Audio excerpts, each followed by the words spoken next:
Lockdown 3, and what does it mean for your business? Yes, ladies and gents, the government have taken us into a further lockdown here in the United Kingdom. If you're a business owner, you might be nervous, you might be anxious about it. Well, in this video, I'm going to talk about some pros that could help you get through this, because this is the channel designed to help grow your business.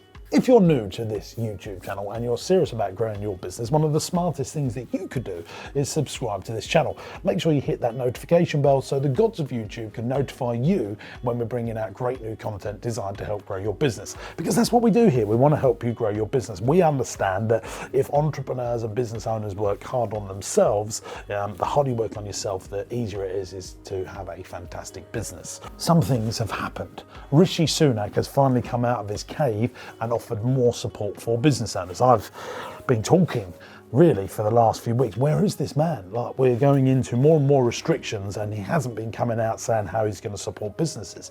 And we are seeing a wave of business owners really struggling. I'm seeing even people like the guys that own Harvester, the restaurant chain here in the United Kingdom, they're really struggling. They're now on a capital raise and they're depleting their cash revenues as they lost 67% of their turnover in the last quarter. So here's some things that have happened. Furlough's been extended till April, but I just wanted to put this out there. It's different to furlough number 1 because now you have to pay the PAY and national insurance contributions, which is huge for businesses. In fact, for us, it's costing us about 25 grand a month on that alone, just what we're having to contribute on top of the furlough money. Grants, we've now got some more grants for people in hospitality and leisure, and this, for the first time, this is smart, has been based on rateable value. So if you finally have a rateable value that's over £51,000, rateable value is similarly to council tax, but for business premises, where you're rated on what your rental value of that property would be. All of our properties have a rateable value of over 51,000, so we'll get 9,000 for the 10 properties that we own. That's worth £90,000 that's going to come to us in January. Now, I just want to put this out there. Sometimes we have a payroll of £500,000 a month, so it's not a lot of money, but it is certainly welcomed. It will go very quickly, but it is more than we had in December, more than we had in November. Now, this is on top of the already grants that are out there between £1,500 and £3,000, depending on your rateable value.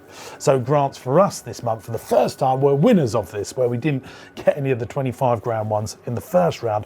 We are going to receive £90,000 this month, but that's because we're in hospitality and leisure. There's also this sort of 600 million pot that's been given to councils on discretionary grants for other businesses. You need to put the effort in to go and get them by speaking to your local authority. You need to speak to the business rates teams at your local authority to try and get this pot of discretionary grants. I also found out about another one yesterday called the cultural grant. So if you put on festivals or anything cultural, then you can go and get this cultural grant. They've just opened up a new pot. It's about 30 million quid.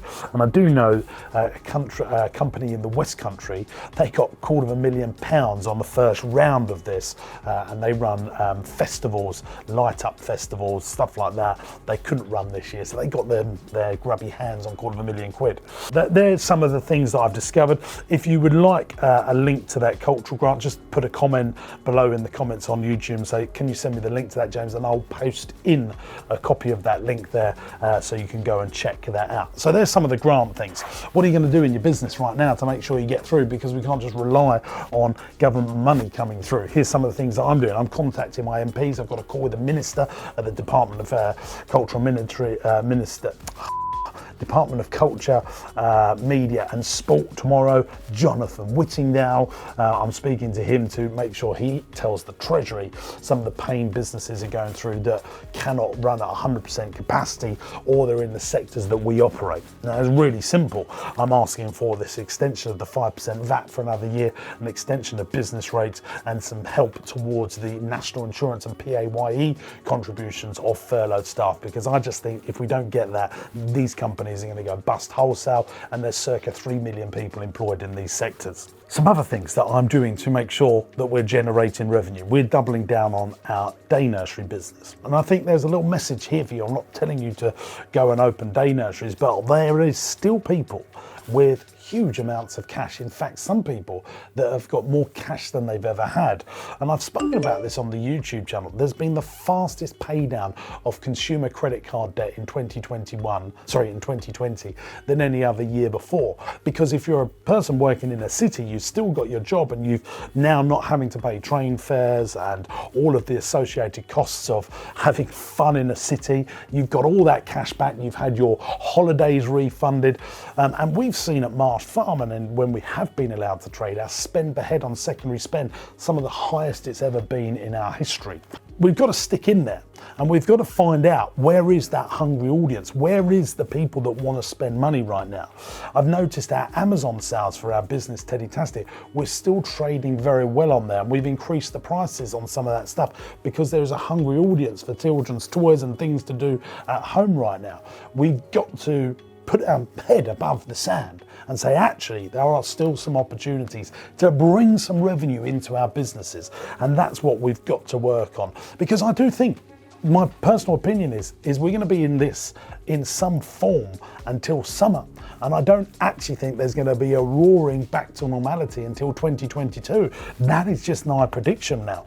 The chief medical officers are saying actually it's 50 million people that we need to get vaccinated before we can really start to see some easing of restrictions. And yesterday, Boris Johnson in Parliament actually got the laws on his side to make sure that we could stay in lockdown until the end of March. So the 1st of April really is the sign of some easing of restrictions. For our businesses, I'm now thinking that it's 50-50 whether we're going to be open for Easter, and I'm thinking it's more like May half term.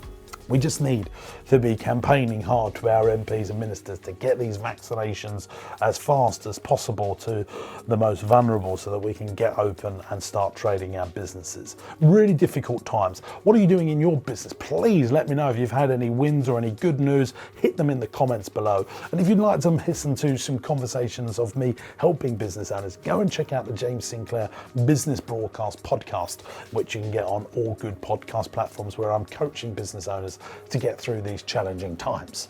Thanks for watching. Don't forget to go and check out my latest video on Facebook ads if you haven't seen it right now, on how profitable they can be for your business. And if you're looking for a hungry audience and you want to get customers and you want to do it relatively cheaply, I still think Facebook ads are great. We've got some good advice on that video. Click it by watching here and subscribe to the channel by clicking here.